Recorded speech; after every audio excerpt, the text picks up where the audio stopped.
دوستو، آج کی اس ویڈیو میں امانت کی ادائیگی اور دیانتداری سے متعلق ایک عبرتناک واقعہ پیش کر دینا فائدے سے خالی نہیں ہوگا۔ بخاری شریف کے اندر اس واقعے کو 7 مقامات میں ذکر کیا گیا ہے۔ حضور اکرم صلی اللہ علیہ وسلم نے حضرات صحابہ کے سامنے بنی اسرائیل کے ایک شخص کے اس واقعے کو بڑے اہتمام سے بیان فرمایا ہے۔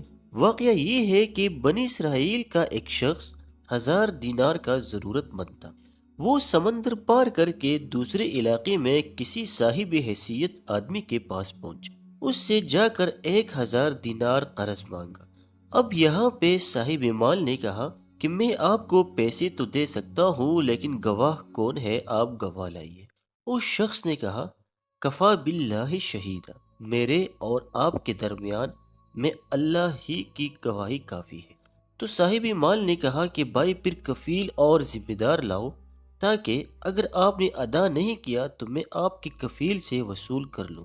تو اب اس شخص نے کہا کفا باللہ کفیلا، یعنی میرے اور آپ کے درمیان اللہ ہی کفیل ہے۔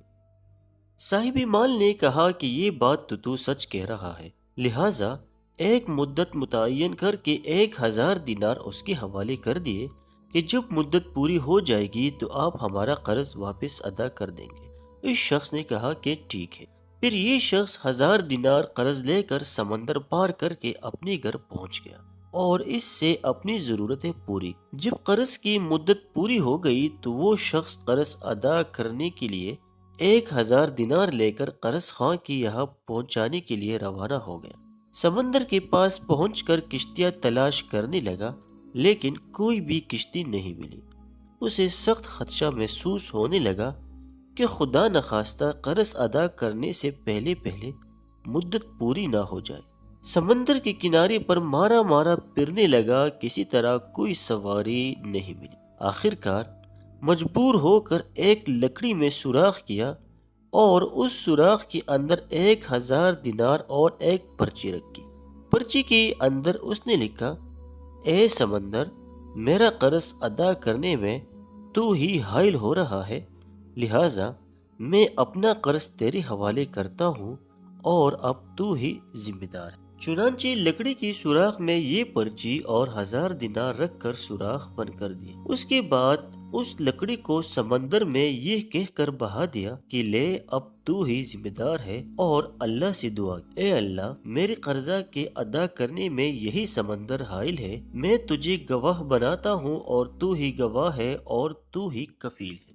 جب قرض کی مدت پوری ہونے لگی تو وہ شخص قرضدار کے پاس پہنچنے کے لیے سمندر کے کنارے پر پہنچا تو اسے بھی کوئی سواری نہیں ملی۔ اتفاق سے اس کے سامنے سمندر میں ایک لکڑی بہتی ہوئی آئی۔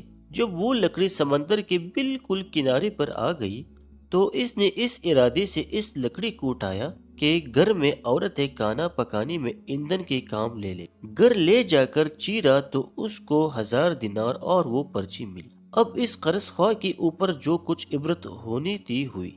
قرضدار نے بعد میں پھر اپنے طور پہ 1000 دینار کا مزید انتظام کر کے قرض خواہ کے پاس آ کر پیش کیا اور کہا کہ لو اپنا قرض۔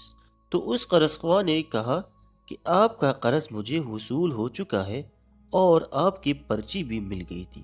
تو دونوں شخصوں کو اپنی طور پہ جو ایمانی پختگی ہونی چاہیے تھی وہ ہوئی۔ دوستو، ایک بات ہمیشہ یاد رکھو کہ جو اللہ کے لیے ہوتا ہے اللہ تعالیٰ سمندر اور درختوں کو بھی اس کے تابع کر دیتا ہے۔ من کان للہ کان اللہ لہ، جو اللہ کے لیے ہوتا ہے اللہ اس کے لیے ہوتا ہے، اور اللہ بھی ایسے لوگوں سے حقیقی معنی میں محبت رکھتا ہے۔ اس کو اللہ تعالیٰ نے قرآن کریم کے اندر یحببکم اللہ سے ارشاد فرمایا ہے۔ اللہ تعالیٰ ہمارے دلوں کو ایمانی قوت سے منور فرما دے، آمین۔ اللہ حافظ۔